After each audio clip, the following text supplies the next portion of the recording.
Bien que la guerre civile qui a déchiré le Burundi est terminée depuis plus d'une décennie, la violence dans le pays continue et bien souvent les victimes sont des femmes dont les droits ne sont pas reconnus. Aujourd'hui, un programme unique d'aide juridique permet aux femmes comme Mora Ntukamazina de comprendre la loi et de revendiquer leurs droits. Après la mort de sa sœur, le cousin de Mora, fort de son autorité de juge, s'est emparé de la propriété de son père. Après la mort de ma sœur, je suis restée toute seule à la maison. C'est à ce moment-là que mon cousin Bukuru est venu accompagner d'autres personnes pour me tabasser violemment. Il m'a dit qu'en tant que magistrat, il n'aurait jamais pu être condamné. Mora porte encore les marques de violence auxquelles elle a été soumise. Elle a eu des fractures au niveau des côtes, au niveau de l'épaule. Elle a même eu un avortement spontané.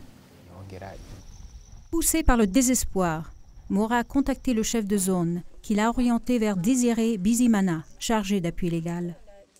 Nous avons trouvé Mora désespérée, avec des fractures presque tout le corps, sous forme de la soulager, d'aller récupérer la propriété familiale. Et il nous a répondu, et c'est possible encore. Et on a eu le courage d'aller contacter monsieur le procureur pour qu'il retire de sa force pour réhabiliter Mora dans ses droits. Désiré travaille au centre de développement familial de la région de Kayanza. Dans les coins les plus éloignés de la province, les centres s'efforcent d'assurer un soutien légal aux femmes en difficulté. Mais souvent, leur personnel est peu qualifié. C'est ainsi qu'en 2010 naît une initiative soutenue par le Fonds international de développement agricole, une agence spécialisée des Nations unies. Cette initiative, financée par le gouvernement canadien, a pour objet d'assurer une éducation et une formation juridique. Aujourd'hui, grâce à la formation reçue, Fabiola Girokuyomba est maintenant en mesure d'assister et de transmettre son savoir aux femmes sur leurs droits. Les femmes ont acquis quelques notions juridiques concernant leurs droits et devoirs. C'est pourquoi, si elles remarquent que leurs droits sont menacés, elles font directement recours au CDF. Aujourd'hui, j'assiste aux cours de sensibilisation, étant donné que je ne peux plus travailler à cause de mon infirmité.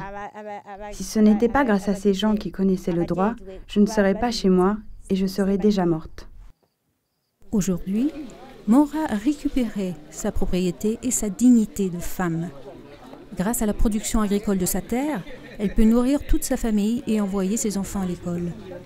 L'aide juridique n'est qu'un premier pas pour plus d'autonomie et de parité à l'intérieur de la société burundaise.